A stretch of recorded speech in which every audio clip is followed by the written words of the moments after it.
kita kejar Yesus dengan cara orang berdoa dan bekerja, berdoa dan belajar, berdoa dan berusaha. Amin, saudara.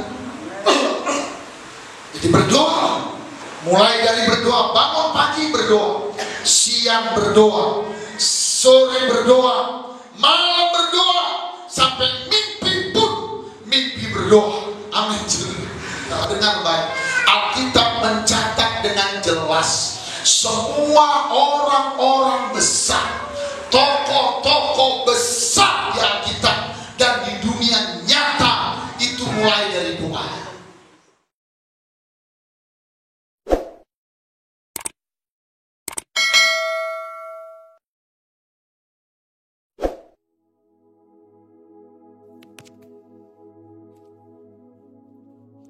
Shalom saudara, bagi kita yang sudah cukup lama berada di gereja GBI Gatsu, mungkin sudah paham kenapa kita menekankan sekali tentang penyembahan.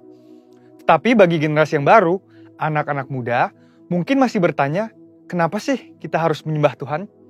Dalam Voice of Pentecost kali ini, kita akan membahas ada 5 alasan kenapa kita menyembah Tuhan. Alasan pertama yaitu saudara dan saya diciptakan untuk memuliakan Dia. Di dalam ayat Yesaya 43 ayat 6-7 dikatakan bahwa aku akan berkata kepada utara, berikanlah, dan kepada selatan, janganlah tahan-tahan. Bawalah anak-anakku laki-laki dari jauh dan anak-anakku perempuan dari ujung-ujung bumi. Semua orang yang disebutkan dengan namaku yang kuciptakan untuk kemuliaanku, yang kubentuk dan yang juga kujadikan. Ayat ini mengajarkan bahwa hidup kita seharusnya membawa kemuliaan bagi Tuhan. Ada banyak cara untuk kita menyembah Tuhan. Salah satu cara yang akan kita bahas hari ini adalah dengan menyembah Tuhan lewat suara kita. Bayangkan betapa spesialnya manusia, diciptakan dengan pita suara dan kemampuan artikulasi nada. Bahkan telinga kita bisa membeda-bedakan melodi. Kita diciptakan dengan tangan dan kaki tentu untuk bergerak dan berjalan. Nah, sekarang kita menggunakan semua pemberian Tuhan, baik suara, telinga, tangan, dan kaki untuk memuliakan Tuhan lewat pujian dan penyembahan. Alasan kedua kenapa kita menyembah Tuhan adalah karena Dia telah melakukan perkara yang besar dalam hidup setiap kita. Kita telah ditebus dan menjadi umat kepunyaannya. Mari kita baca di dalam 1 Petrus 2 ayat 9. Tetapi kamulah bangsa yang terpilih, imamat yang rajani, bangsa yang kudus, umat kepunyaan Allah sendiri, supaya kamu memberitakan perbuatan-perbuatan yang besar dari Dia, yang telah memanggil kamu keluar dari kegelapan kepada terangnya yang ajaib. Kalau kita baca bahasa Inggrisnya dari terjemahan NIV, dikatakan, that you may declare the praises of Him who called you out of darkness. Wow, kita dipanggil dan dipilih untuk mendeklarasikan puji-pujian tentang Allah yang begitu besar dan luar biasa. Tapi bagaimana kita mendeklarasikan puji-pujian tentang Allah? Yaitu dengan memuji dan menyembah Dia dengan segenap kekuatan kita. Tuhan Yesus menebus saudara dan saya di atas kayu salib, supaya kita dipindahkan dari kerajaan gelap kepada terangnya yang ajaib. Keselamatan itu mahal harganya, dan kita tidak mampu membayar itu. Tetapi, karena kasih karunia dan melalui imanlah kita diselamatkan. Dan respon orang percaya yang sudah diselamatkan seharusnya adalah untuk mengisi hidupnya dengan pujian dan penyembahan kepada Tuhan. Alasan ketiga kenapa kita menyembah Tuhan adalah karena itu perintah Tuhan sendiri. Di dalam kitab Mazmur 150, kalau kita baca ada banyak sekali kata-kata pujilah. Bahkan ada lebih dari 10 kali kata pujilah digunakan dalam Mazmur 150. Saya bacakan beberapa. Pujilah Tuhan dengan tiupan sangkakala, dikatakan di ayat 3. Ayat 5 berkata, pujilah Tuhan dengan ceracap yang berdenting. Dan di ayat 4 dikatakan, pujilah Tuhan dengan merebana dan tari-tarian. Kalau bahasa Indonesia menggunakan imbuhan akhirlah, artinya itu adalah perintah. Mazmur 103 ayat 1 juga berkata, pujilah Tuhan, hai jiwaku. Pujilah namanya yang kudus, hai segenap batinku. Bukan hanya dengan alat musik dan tari-tarian, tapi kita juga memuji Tuhan dengan segenap jiwa dan batin. Itulah mengapa gereja kita menekankan sekali dalam hal pujian dan penyembahan. Mungkin sebagian kita berkata, tapi suaraku tidak bagus, atau saya tidak suka bernyanyi. Apapun alasan kita, suka atau tidak suka, perintah Tuhan tetap sama. Pujilah Dia. Memuji dan menyembah Tuhan bisa dikatakan sebagai sebuah ketaatan kepada firman Tuhan. Dan kita tahu ketaatan kepada perintahnya membawa berkat tersendiri. Alasan keempat, mengapa kita menyembah Tuhan adalah karena Dia begitu senang melihat anak-anaknya menyembah dan memuji Dia. Di dalam Mazmur 147 ayat 1 dikatakan, sungguh bermazmur bagi Allah kita itu baik, bahkan indah. Selama ini mungkin kita melihat penyembahan dari sisi manusianya, di mana kita yang membawa persembahan ke mezbah Tuhan. Kita yang bekerja dan mengusahakan. Tetapi Tuhan senang melihat penyembahan dari anak-anaknya, sama seperti sepasang orang tua yang menerima kasih dari anaknya. Alasan kelima dan yang terakhir adalah karena di sorga nanti akan ada puji-pujian untuk selama-lamanya. Ayatnya di dalam Wahyu 5 ayat 13 dikatakan, dan aku mendengar semua makhluk yang di sorga, dan yang di bumi, dan yang di bawah bumi, dan yang di laut, dan semua yang ada di dalamnya berkata, bagi Dia yang duduk di atas tahta, dan bagi Anak Domba adalah puji-pujian dan hormat dan kemuliaan dan kuasa sampai selama-lamanya. Kita menyembah Tuhan karena kita sedang mempersiapkan untuk kekekalan nanti. Kalau di dunia ini kita tidak suka dan tidak mau menyembah Tuhan, bagaimana nanti di sorga? Dengan itu, saya rangkum ada 5 alasan kenapa kita menyembah Tuhan. Yang pertama adalah karena kita diciptakan untuk kemuliaan namanya. Yang kedua adalah karena kita telah ditebus lunas oleh darahnya. Yang ketiga adalah karena Tuhan memberikan perintah untuk memuji Dia.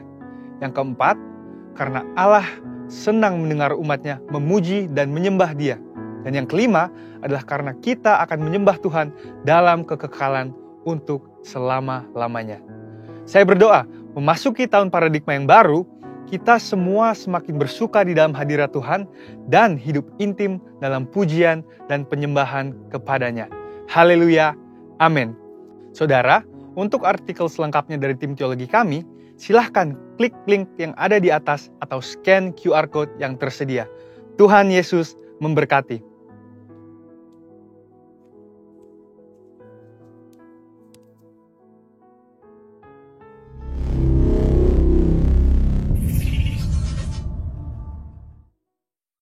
Kami mau merenungkan firman-Mu.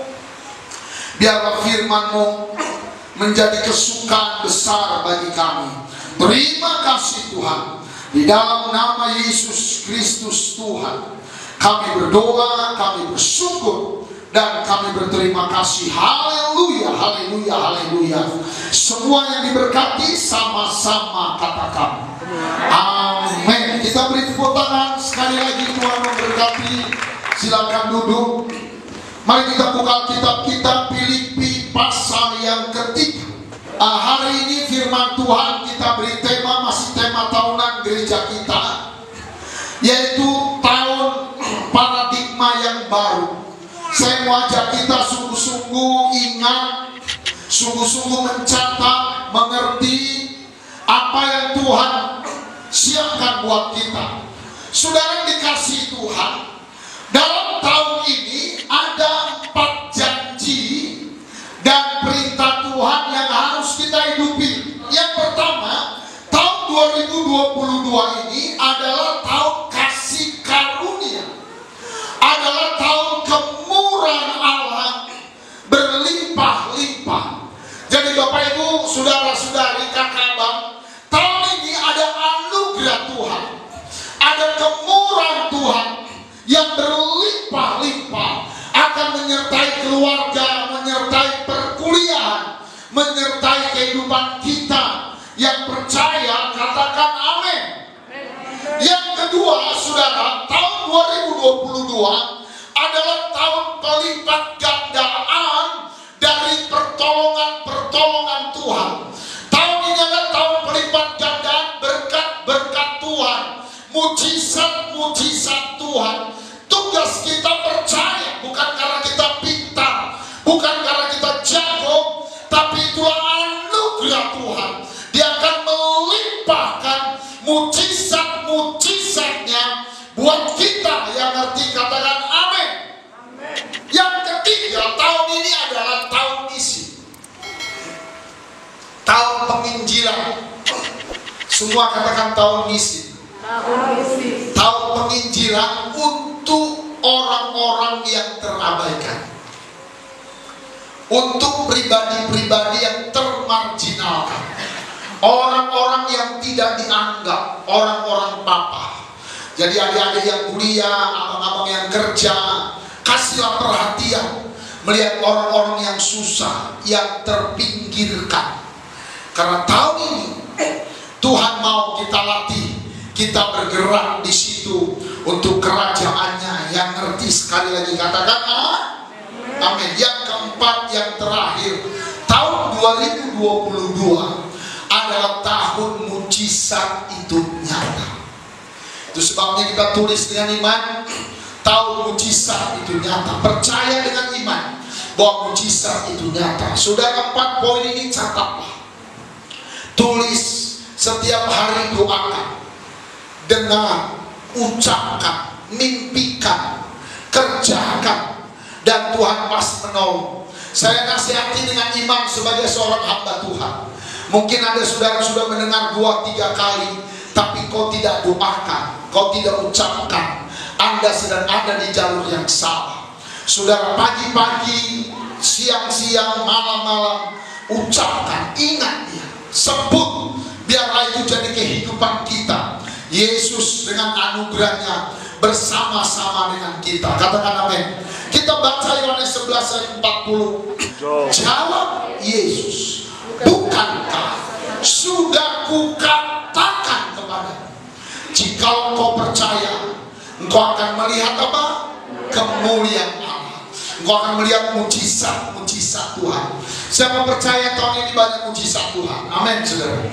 Percaya sungguh-sungguh. Itu bukan karena jasa kita, bukan karena cantik kita, bukan karena pandai kita, tapi Yesus cuma minta satu, you percaya sama Tuhan. Amin, saudara. Kita percaya sama Yesus, maka Tuhan menolong kita dengan luar biasa. Mari kita beri tepuk tangan yang meriah buat Tuhan. Katakan amin. Filipi pasal 3 ayat 14. Dan berlari-lari kepada tujuan untuk memperoleh hadiah, yaitu panggilan surgawi dari Allah dan Kristus Yesus. Alkitab katakan yang kita kerjakan tahun ini adalah, marilah berlari-lari, kejarlah Yesus, tangkaplah Yesus. Kenapa kita harus berlari sampai mendapatkan Yesus? Karena Yesus itulah jawaban yang pasti buat hidup kita. Amin, saudara. Yesus itulah kekuatan buat kita. Di dalam Yesus tidak ada istilah tidak mungkin, semuanya mungkin. Di dalam Yesus ada penghiburan, ada nasihat. Amin, saudara. Harapan yang patah, Dia sanggup menghibur. Alkitab berkata, sungguh yang budak tidak dipadamkannya, bulu atau bambu yang terkulai tidak pernah dipatahkannya. Kenapa? Karena di dalam Yesus selalu ada harapan. Amin, saudara. Siapa di sini mau masa depannya sungguh-sungguh berhasil? Amin. Kolose 2 ayat 3 berkata, kenapa Yesus kita kejar? Karena di dalam Yesus, Kolose 2 ayat 3, tersembunyi segala harta, segala hikmat, segala pengetahuan. Jadi kalau saudara merindukan harta, di dalam Yesus ada harta. Yesus bukan hanya yang rohani, tapi Dia juga ada yang jasmani. Katakan amin. Itu sebabnya Paulus berkata, aku berlari-lari sampai aku mendapatkan Yesus Kristus. Amin, saudara. 1 Korintus 1 ayat 24 berkata, kenapa Yesus? Karena Yesus itulah hikmat yang tertinggi. Yesus itulah hikmat Allah. Amin, saudara. Yesus yang kelihatan sederhana lemah itulah hikmat Allah. Tidak ada hikmat dunia ini yang bisa mengimbangi hikmat Allah. Karena itu hari ini Alkitab berkata, larilah, kejarlah Yesus. Kalau kita mendapatkan Yesus, kita mendapatkan segala sesuatu, dan Tuhan menolong. Hari ini kita belajar bagian ketiga, bagaimana cara mengejar Yesus. Kita catat judulnya, cara mengejarnya, orai labora. Sekali lagi apa? Orae labora. Berdoa dan bekerja. Kejar Tuhan dengan doa, dengan bekerja, dengan belajar. Orae labora. Berdoa dan berusaha, berdoa dan belajar, berdoa dan bertindak. Yang pertama kita belajar berdoa. Bangka berdoa kepada Tuhan. Mari kita baca Yeremia 7:33 ayat 3. Berserulah kepada, maka aku akan menjawab engkau, dan akan memberikan kepadamu hal-hal yang besar dan yang tidak terpahami, yakni hal-hal yang tidak kau ketahui. Saudara mau jadi orang besar, langkah awalnya berserulah pada Yesus. Berdoa, berdoa, berdoa lagi, berdoa lagi, lagi, dan lagi. Amin, saudara. Tangiani satonga sianula. Ngerti? Yang ngerti? Jadi katanya tangiani satonga sianula. Artinya kalau kita sudah berdoa, setengah mimpi kita itu sudah tercapai. Jadi kalau kita tidak berdoa, nggak tercapai. Kalau kita mimpi ingin jadi orang yang berguna, doakan kepada Tuhan. Maka Tuhan katakan berserulah, berdoa kepada. Filipi 4 ayat 6. Janganlah hendaknya kamu khawatir tentang apapun juga. Amin, kuat-kuat, amin. Terus sama-sama, tetapi nyatakanlah dalam segala hal keinginanmu, mimpimu, cita-citamu kepada Allah dalam doa dan dalam permohonan dengan ucapan syukur. Bisa bilang amin. Kita kejar Yesus dengan cara orae labora. Berdoa dan bekerja, berdoa dan belajar, berdoa dan berusaha. Amin, saudara. Jadi berdoa, mulai dari berdoa, bangun pagi berdoa, siang berdoa, sore berdoa, malam berdoa, sampai mimpi pun mimpi berdoa. Amin. Dengar baik, Alkitab mencatat dengan jelas semua orang-orang besar, tokoh-tokoh besar di Alkitab dan di dunia nyata itu mulai dari doa. Martin Luther di bukunya menulis, setiap hari katanya aku harus menjawab banyak pertanyaan dan memutuskan apa yang harus diputuskan gereja waktu zaman reformasi. Tapi sebelum semua itu dikerjakan, katanya, pagi-pagi 3 jam aku udah ada di menara gereja berdoa kepada Tuhan. Kalau dikatakan ada banyak keputusan yang besar yang harus diambil, saudara Martin Luther berdoa, mohon kepada Tuhan. Amin, saudara. Mari kita beri tepuk tangan buat Tuhan Yesus. Sama-sama katakan Yang kedua, bekerja. Amin.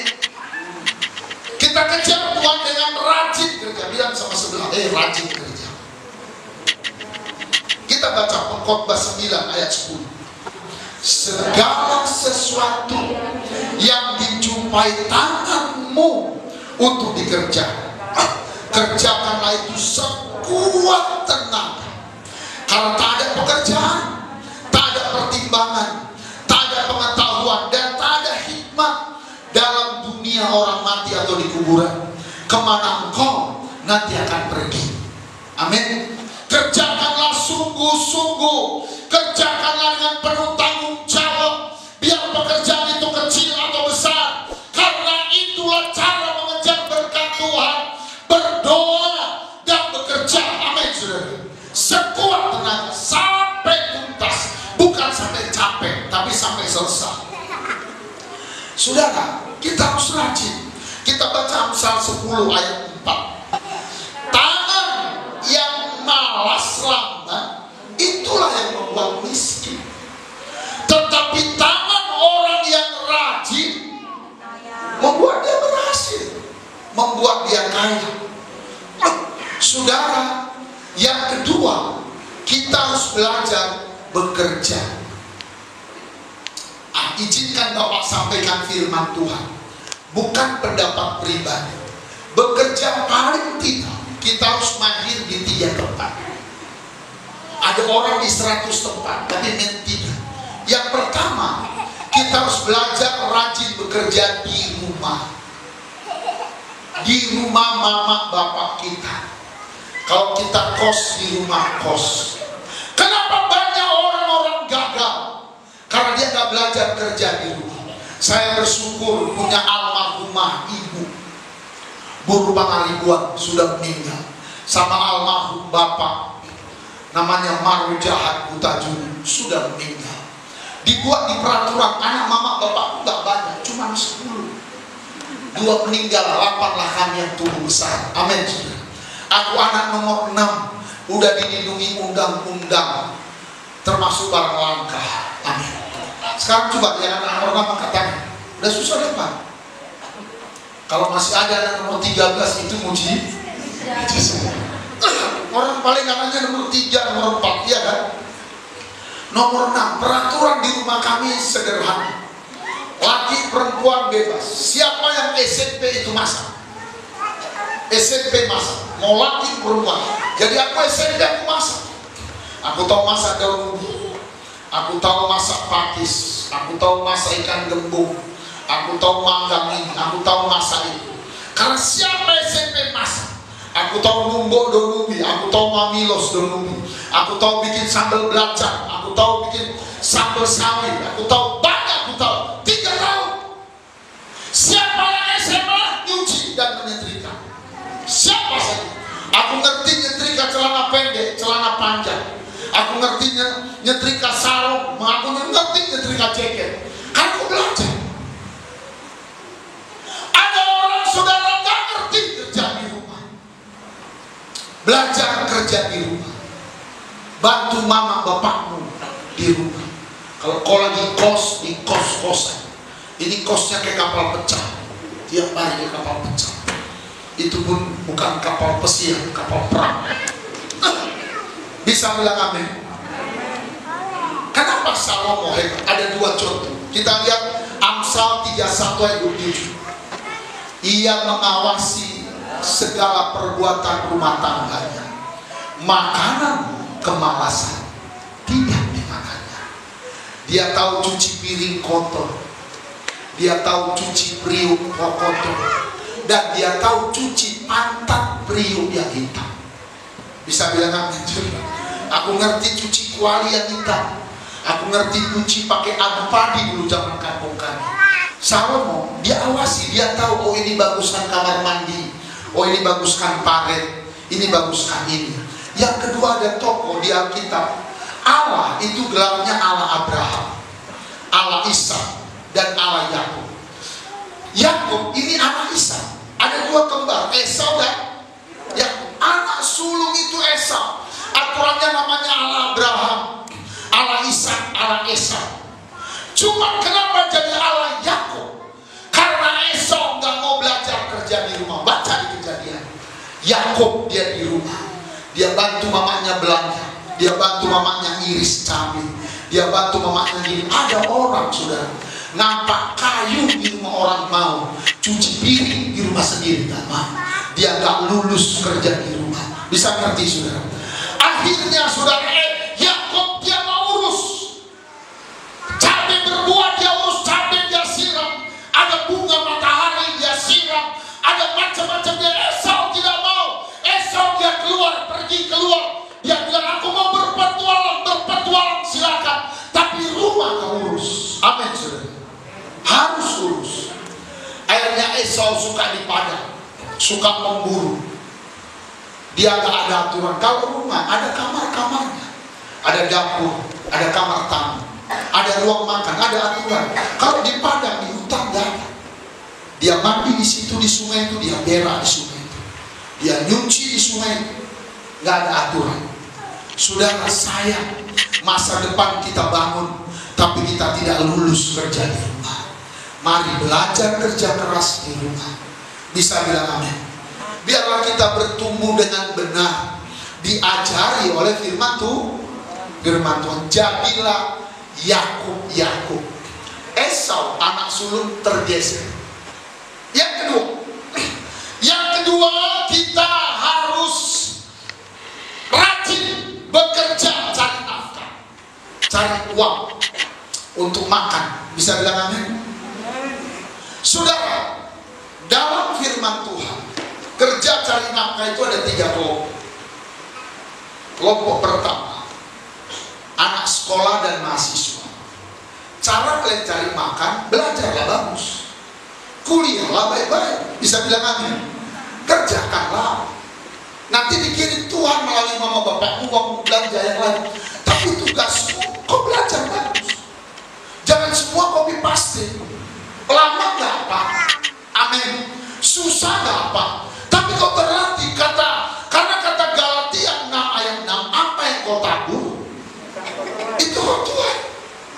Yang ketiga, saudara, kalau kita udah gak sekolah, kita gak pendeta, kerjalah cari makan. Apa kerja kita? Jualan cabai yang pedas, amin. Kalau cabainya manis jangan dijual. Jualan cabai, jualan paket, amin. Jadi kalian gak usah pilih-pilih, jadi bawaan sementara gak apa-apa. Karena Alkitab berkata, Tuhan berjanji pasti mempromosikan kita. Ada haleluya. Banyak mahasiswa udah semester 6 sambil ngajar les bagus, tambah uang jajan, jangan dikompasi bapak terus. Ini udah ada uang les tapi tetap tambah uang lagi, pak kirim lagi pak. Saudara, cari nafkah. Bagaimana cara cari nafkahnya? Kita baca Efesus 4 ayat 28. Orang yang mencuri, janganlah ia mencuri lagi. Katakan amin.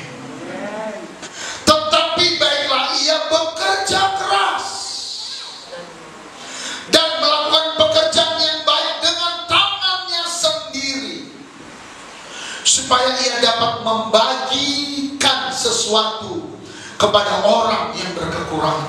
Jadi standar Alkitab, kita harus belajar bekerja cari nafkah sampai kita bisa mandiri, bisa makan, bisa bilang amin, bisa bayar paket, bisa bayar pulsa. Yang kedua, kita kerja lagi lebih keras sampai kita bisa kasih persembahan. Kalau ibadah, kalau nggak ada duit nggak kasih persembahan, nggak apa-apa. Amin, saudara. Kita kerja sampai akhirnya tiap-tiap ibadah kita bisa kasih persembahan.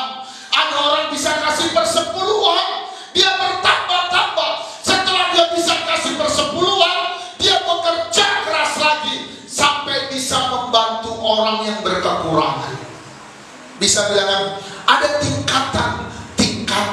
Kata Alkitab, caranya apapun yang dipercayakan kau kerjakan dalam nama Tuhan, kerjakanlah itu dengan sekuat tenaga, dengan sungguh-sungguh. Yang mengerti, mari kita beri tepuk tangan buat Tuhan kita. Katakan amin. Yang ketiga, yang terakhir, di mana kita harus kerja? Kita harus rajin kerja di gereja. Namanya melayan. Harus rajin. Kenapa kita harus rajin kerja di gereja?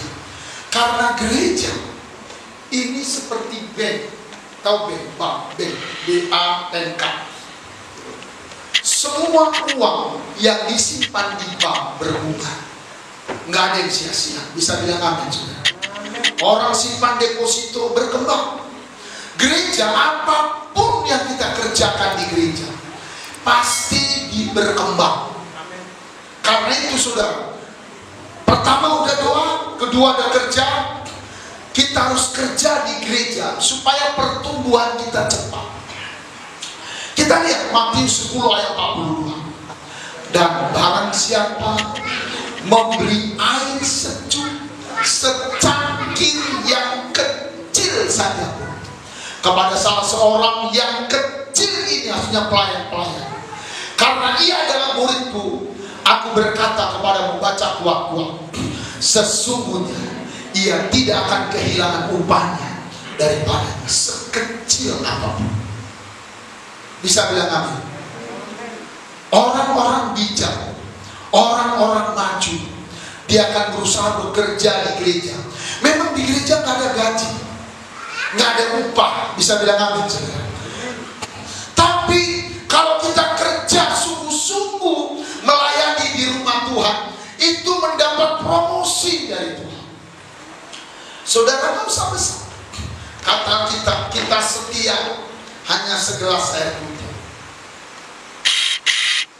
Saudara, Tuhan membalas. Ada yang setia bawa beberapa botol aqua, Tuhan membalas. Ini gak sia-sia. Ini kado, ada yang berkorban. Ini gak sia-sia. Ini cara membuat Tuhan berkembang. Mungkin ada saudara di rumah punya kempel, sampai gereja saudara ini kursi nggak banyak, 100 lebih, saudara cuma ngelap satu. Itu nggak sia-sia. Begitu kecilnya pun kita buat, dan justru itu membuat kita dapat promosi dari Tuhan. Saudara mungkin ke toilet, sampai toilet aromanya bagus, cuma saudara siram sedikit, ambil berus, udah. Itu tidak sia-sia. Hanya orang bodoh dan daging yang berkata, "Nao todoi." Taburlah masa depanmu di ladang Tuhan. Kata Mazmur 92, orang yang ditanam di bait suci akan selalu berbuah subur dan diberkati. Katakan amin. Kita lihat Filipi 2 ayat 9. Itulah sebabnya Allah sangat meninggikan dia, Yesus Kristus, dan mengaruniakan kepadanya nama di atas segala nama. Bukan cuma nama orang, setan pun takut dengan namanya. Amin. Kenapa, saudara? Karena Yesus setia melayani di bait suci, sampai dia bilang, cintaku akan rumahmu menghanguskan jiwa. Kita baca ayat 6 dan ayat 7, bagaimana dia mencintai bekerja di rumah Tuhan. Dua yang walaupun dalam rupa Allah, Yesus itu Allah, tidak menganggap kesetaraan dengan Allah itu sebagai milik yang harus digengsikan. Terus ayat 7 kita baca kuat-kuat, melainkan Tuhan Yesus telah mengosongkan dirinya sendiri, telah merendahkan hati dan mengambil rupa seorang hamba dan menjadi sama dengan. Maka ayat 9, Yesus dapat promosi.